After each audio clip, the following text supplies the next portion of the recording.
శ్రీగురుభ్యో నమః. హరి ఓం.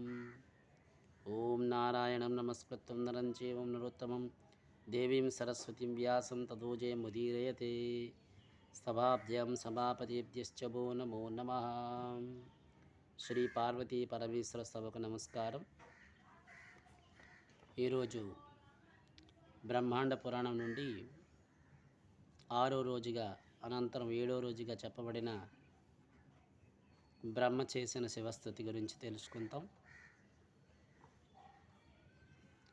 నమస్తుభ్యం విరూపాక్ష నమస్తే దివ్యచక్షుషే నమస్మినాకహస్తాయ వజ్రహస్తాయ వై నమః. నమత్రైలోక్యనాథాయ భూతానాం పతయే నమః. నమః సురారే ఆంత్రే చ సోమసూర్యాగ్ని చక్షుషు బ్రహ్మణే చైవ రుద్రాయ విష్ణవే చైవ తే నమః. సంఖ్యాయ చైవ యోగాయ భూతగ్రామాయ వై నమః. మన్మథాంగా వినాశాయ కల్పవృష్టాయ వై నమః. సరేతో హదం రుద్రాయ దేవదేవాయ రం అంశః. కపర్దినే కరాళాయ శంకరాయ హరాయ చ. కపాలినే విరూపాయ శివాయ వరదాయ చ. త్రిపురగ్నే చ మఖగ్నాయ మాతॄణాం పతయే నమః. వృద్ధాయ చైవ శుద్ధాయ ముక్తివైవాభలాయ చ. లోకత్రాయ కవీరాయ చంద్రాయ వరుణాయ చ. అగ్రాయ చైవ చౌకగ్రాయ విప్రాయ నోకచక్షుషే. రజతే చైవ సత్వాయ నమస్తే అవ్యక్తయోనియే. నిత్యాయ చైవ నిత్యాయ నిత్యనిత్యాయ వై నమః. వ్యక్తాయ చైవక్తాయ వ్యక్తక్తాయ వై నమః. చింతాయ చైవ చింతాయ చింతచింతాయ వై నమః. జగన్మూర్తినాశాయ ప్రియనారాయణాయ చ. ఉమాప్రియాయ సర్వాయ నందివక్రాంతికాయ చ. వక్షమాసర్ధమాశాయ ఋతిసంవత్సరాయ చ. బహురూపాయ ముండాయ దండనే చ వరధాని చే. నమః కపాలహస్త్రాయ దిగ్వాసాయ శిఖండినే. ధన్వనే రథనే చైవ యవనే బ్రహ్మచారిణి. ఋగ్వేదాసామవేదాయ పురుషాస్యేశ్వరాయ చ. ఇత్యాపవధే చరిత్రస్తోత్రస్తుతి నమోస్తుతే. ఈ విధంగా బ్రహ్మదేవుడు స్తుతి చేసి నాకు నమస్కరించి, దేవా పరమేశ్వర, నా భక్తిని, నాతో వచ్చిన దేవతల ముక్తిని తెలుసుకో. స్వామి, నీవు ఎప్పుడు అవ్యక్తంగా ఉన్నావు. గంగాజలాలతో చెదరని కేశాలు కలిగిన వాడెవు అన్ని తిరిగి ప్రార్థించాడు. అప్పుడు నేను లోకకర్త అయిన బ్రహ్మచే పితామహ భూత భవిష్యత్ వర్తమానాలకు నీవే అధిపతివు. ఎందుకు మీరంతా ఇక్కడికి వచ్చారు? నాతో మీకు ఏం పని? నేను మీకు ఏమి సాయం చేయాలని చెప్పండి అని అడిగాడు. బ్రహ్మ ఇలా చెప్పడం ప్రారంభించాడు.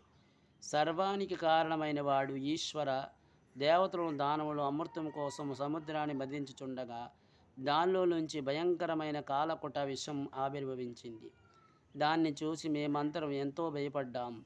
ఓ మహాదేవ, సర్వలోక హితం కోసం నీవే విషాన్ని స్వీకరించాలి ప్రభు, లేకపోతే అది లోకాన్ని దయిస్తుంది.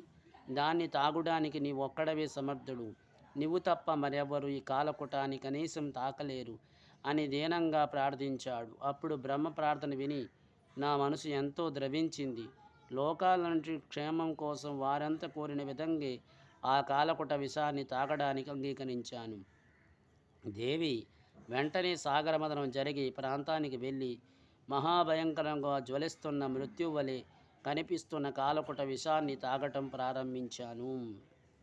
మహాఘోరమైన విషాన్ని తాగగానే నా గొంతు నల్లగా మారిపోయింది.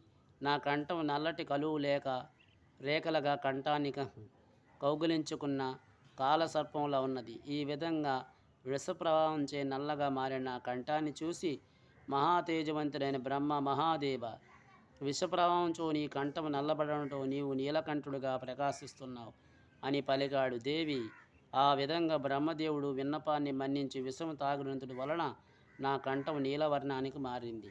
మహాభయంకరమైన విషాన్ని నా గొంతులో దాచుకోవడానికి చూసి అక్కడున్న దేవదానవ రాక్షస గణాలు ఎంతో ఆశ్చర్యపోయారు.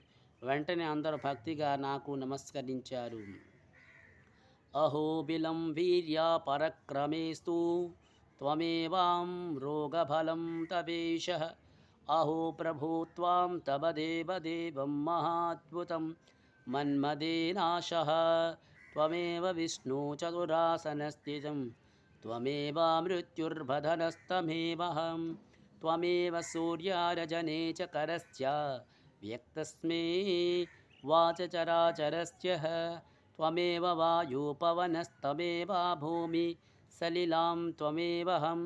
త్వమేవ సర్వస్య చరాచరస్య ధాతా విధాత ప్రళయస్తమే. సర్వేశ, నీ బలం ఎంత ఆశ్చర్యమైనది, నీ వీర్య పరాక్రమం ఎంతో గొప్పవి, నీ ప్రభుత్వం ఎంత అద్భుతమైనది. నీవే విష్ణువు, చతుర్ముఖ బ్రహ్మవు కూడా నీవే.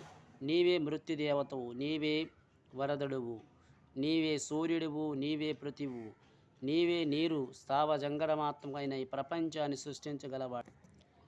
ఈ విధంగా దేవతలందరూ నన్ను ఘనంగా స్తోత్రించి తలవంచి నాకు నమస్కరించారు. తర్వాత యథావిధంగా సాగర మదనాన్ని చేసి చివరకు అమృతం రాగా దాన్ని పంచుకున్నారు. ఆ తర్వాత దేవతలందరూ దివ్య విమానాలు అధిరోహించి మేరుపర్వత శిఖరానికి చేరుకున్నారు. వశిష్ఠ మహర్షి ఇలా ఎంతో రహస్యమైన ఈ కథను నీలకంఠుడు పార్వతీదేవికి వివరించారు.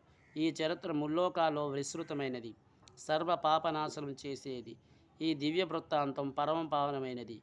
ఈ దివ్య కథను ఎవడు నిత్యం మననం చేసుకుంటాడో వాడుకున్న ఘోరమైన పాపాలు నశిస్తాయి, దుస్వప్నాలు రావు, స్త్రీలకు మాంగళ్య బలం పెరుగుతుంది, రాజులకు అధికారం సుస్థిరమవుతుంది, వివాహాల విజయం సాధిస్తాయి, యుద్ధాల్లో జయం కలుగుతుంది, రాజ్యసభలో గౌరవం లభిస్తుంది, ఇంటిలో సంపదలు వృద్ధి చెందుతావు. ఎవరైతే బ్రహ్మదేవుని చేసిన శివస్థుతిని శ్రద్ధగా పఠిస్తాడో, పారాయణం చేస్తాడో వాడు రుద్రలోకాన్ని చేరుకుంటాడు. ఇంతకన్నా గొప్ప స్తోత్రం నభూతో నభవిష్యతి. స్కందుడు వశిష్ఠునికి నీలకంఠుడి వృత్తాంతం సవిస్తరంగా వినిపించాడు. ఇది మనకి బ్రహ్మాండ పురాణంలో శివస్తోత్రం గురించి తెలుసుకున్నాం. తదుపరి కార్యక్రమంలో మహాలింగోత్పత్తి పతనం గురించి తెలుసుకుంటాం. అంతవరకు మంగళం కోసలేంద్రాయ మహానీయ గుణాత్మే చక్రవర్తి తనూజాయ సర్వభౌమాయ మంగళం. ఉమాకాంతాయ కాంతాయ కామ్యప్రదాయ శ్రీగిరీశాయ దేవాయ వల్లీనాథాయ మంగళం. సర్వం శ్రీ మామేశ్వరపాద పద్మార్పణమస్తు. స్వస్తి.